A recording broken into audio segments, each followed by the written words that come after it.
Anything like that? We're an opposite unit, like a defensive player went to the head coach and said, I don't like the play you just called on offense. No. Me personally, I've never seen it, CC. Man, I played with a guy named Randy Moss. Okay, so I've seen a little bit, and myself. Right. You know, I've expressed my opinion. I think that Denny Green, he really helped me understand the hierarchy of what was going on. And then when I got in a place where I shouldn't be, he would always check me. And not growing up with a father, it was great for me to have someone like Denny Green. Because he set boundaries and limitations, but he also pushed me to be a better leader. Richard Sherman, I have a problem with it because this is an organizational problem. And it started with Marshawn Lynch. Because Marshawn, when he's in Buffalo, he used to do interviews. When he first got to Seattle, he used to do interviews.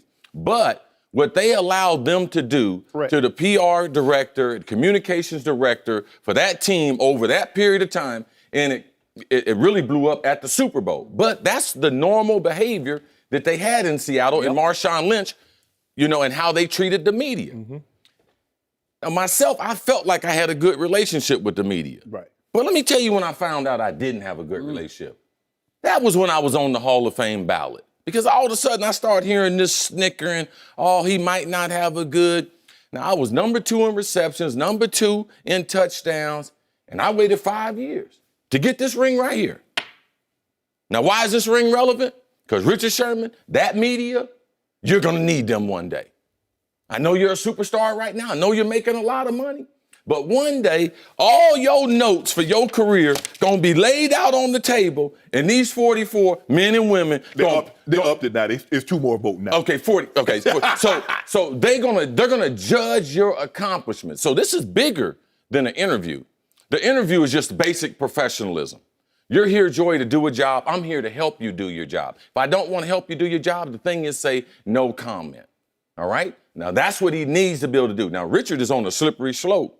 Playing, coaching, and then now with the media. Be careful, because some of them endorsements and everything, they can go away.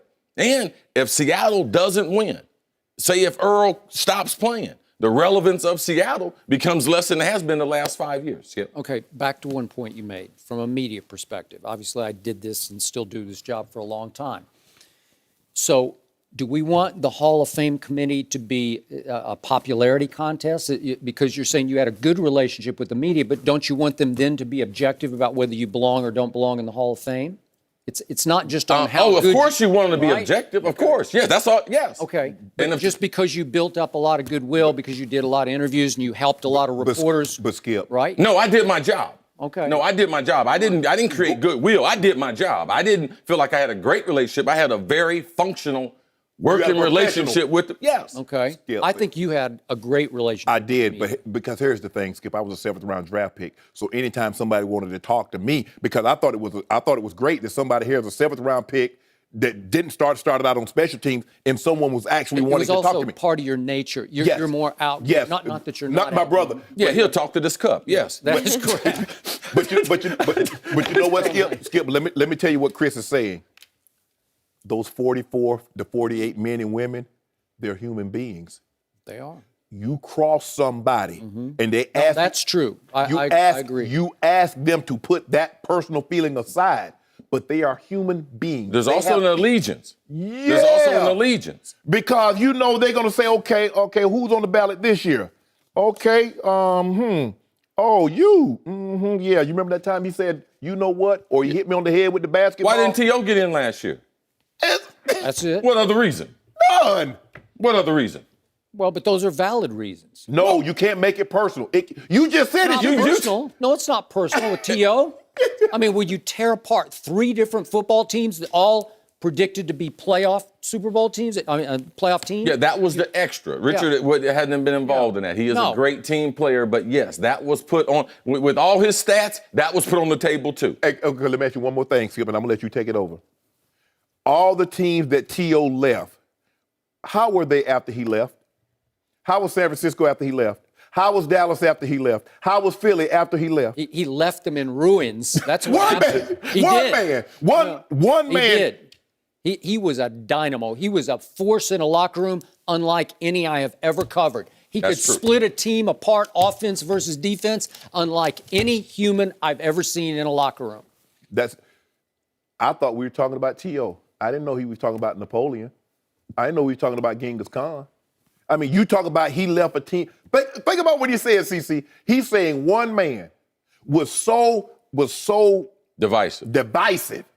that when he left, the team couldn't recover. No, I think that all those teams had a certain situation. They had a need for a wide receiver, but emotionally, how he left that coach, that quarterback, and that team, that's his point. But here's the thing. You and I both know this. If you get a player that's supremely talented, if you let his emotions, if you let his actions and behavior go unchecked, the bigger he gets, the harder it is to rein him in. See, when Jerry was in San Francisco, Jerry should have did a better job of reining him in. But Jerry didn't do that. And he's like, and so now he got so big, think about what they did. They jettisoned the greatest receiver in football for Terrell Owens. Once you do that, he's the Incredible Hulk. I mean, but they didn't jettison him because he was divisive. You're talking about Jerry Rice? No, that's what I'm saying. No, they just thought he was too old. I mean, they thought he... Yes, he had a couple injuries, yes, but they did let him go. They did. But did you see what he did in Oakland? Yeah. Yes. But he was in the perfect passing with Rich Gannon dinking and dunking to him and... That's what Jeff Garcia I know what you're was. saying. With Jerry and the way he conducted himself on the field, he should be able to write his own ticket when he was going to leave. Right. Especially after they did what they did to Joe Montana. Well, they encouraged him to retire. Bill Walsh thought it was time for Jerry just to wave goodbye and have a great day at Candlestick and it be over. And he said, no, I want to go until I'm 40. And what did they do to him? On Jerry Rice Day, what did T.O. do, CC? 20 catches You know why? for 265. Because the stupid Chicago Bears that I was covering at that point said, we are not going to let Jerry Rice embarrass us on Jerry Rice Day. We're going to triple cover him because we don't care about that kid from where is he from? Like Chattanooga? They should have been covering him in the NFC Championship game in the frigid weather when Jerry chewed him up. Yeah.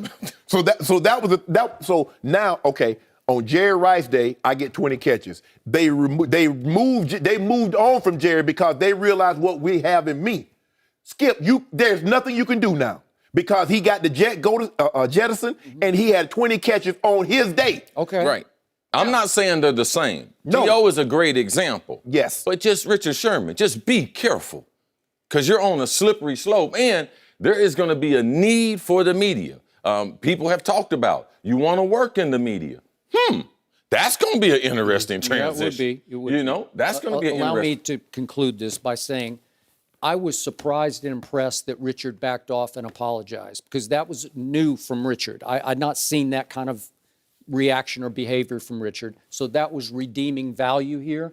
But in the big picture, I still say it's part and parcel of this team starting to unravel. And I know it's your team, but again, are they going to face Dallas at some point down the line? Production and tolerance, Skip. That production is still high. The tolerance will be high. Yep. But when that play slips a little bit, what normally happens, CC, when the play slips and you still cause any kind of distraction, they got to let you go.